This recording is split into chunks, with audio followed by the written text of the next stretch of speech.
everybody, it's Paige Evans. Thank you so much for joining me today. I have a new process video to share with you. This is featuring leaves made from a pattern paper that you can find in the project pad, which is found exclusively in Joann stores. So here is the project pad and all the products that you can find in Joann. And in the back there are solid colored papers, and I'm pulling out this salmon colored one. I just really love this pinkish orangish color, and I trimmed off that tab at the top. I designed this tree cut file, and I had my Cameo cut all of the stitching holes, and then I'm going to do a basic back stitch through the tree to hand stitch the whole thing.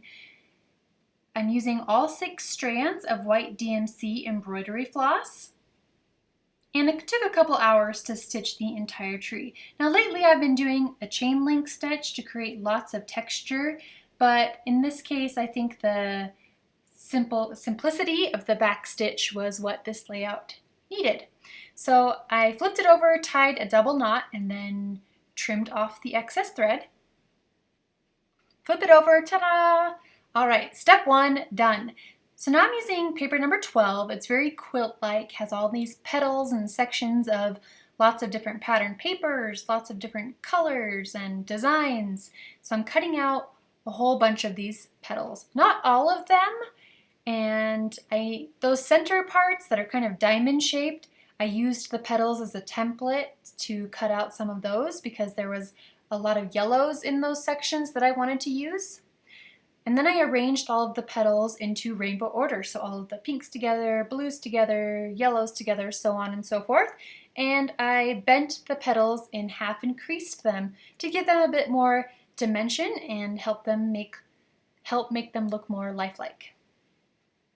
I die cut another tree that was slightly larger to cover up the stitching because I'm going to do some mixed media on the background. First, I'm going to splash some some watered down white acrylic paint and just splash it across. And then I'm going to bring in some watercolors. These are Pastel Dreams by Prima. I just love how thick they are. So I'm splashing some yellow and some dark pink and blue. Basically all of the colors that you'll find on that pattern paper I'm splashing onto the background, and this is going to create another layer of interest. Helps define things a little bit more because once I take the tree off, you'll really be able to see the tree.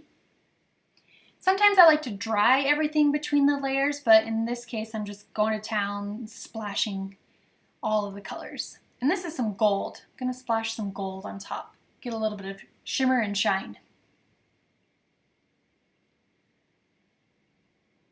Splash, splash, splash. These are my favorite watercolors. I can leave links below if you are interested to see because they are my favorite. So I'm taking off the tree and ta-da, it looks cool. So here is the picture I'm going to use. This is of my daughter Jane. We were walking home from school, holding hands. Even though it's technically a picture taken in winter, I like the colors and I think it kind of fits with the fall theme. So at the end of every limb on the stitched tree, I'm going to add a leaf or two. I'm not adhering anything down quite yet. I just want to make sure I'm liking how this is looking. Just want to get an idea of what this page is going to look like because I have the vision in my head and now I'm just trying to see if it's going to come to life or if I need to go in a different direction. So that's why I'm placing all the leaves, and I will have some left over, and even though I didn't even fussy cut all of those petals from the paper, I still did a whole bunch and I still have some left over, so yeah, I'll just use those on a separate card. You could like shrink this tree and create a card size, so that's a fun idea. Next, I'm going to lightly adhere all of the leaves in place, just using a tiny dab of adhesive because I knew I wanted to machine stitch them in place to make them stay in place permanently. If you don't have a sewing machine, just make sure you use super extra strong adhesive so that the petals will always stay in place and won't fall off the tree. So here I machine stitched through all the leaves, and sometimes I like to leave the thread ends long, but I think the background was already a little, not messy, but a lot going on, and so I did decide to trim the thread ends for a bit of a cleaner look and feel. So giving it a little haircut. All right, next step, some of the leaves were hanging off the edge, so I'm just trimming those off.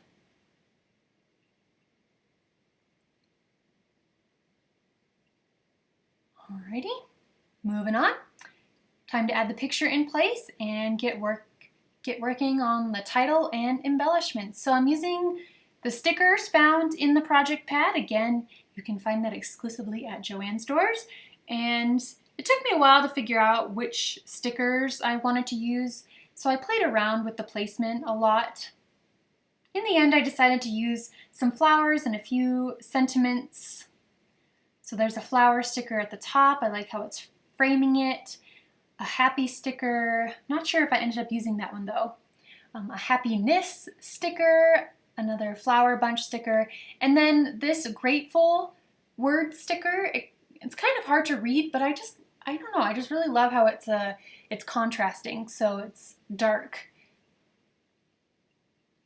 And then a Better Together banner sticker tucked underneath the right side of the picture because we're holding hands. So everything's better when we're together. The last step, I'm going to write journaling on this open space on the right. So I'm using a pencil first and a ruler to make sure I like the placement. Always do it with a pencil first, just in case you decide to change where it is. Wrote my journaling with a black pen, and that, my friends, is the finished layout. I hope this inspires you to head to your Joann's and check out my Horizon collection and pick up the exclusive project pad. It's got some great things inside that you can't find anywhere else. Thank you so much for watching. Have a wonderful day.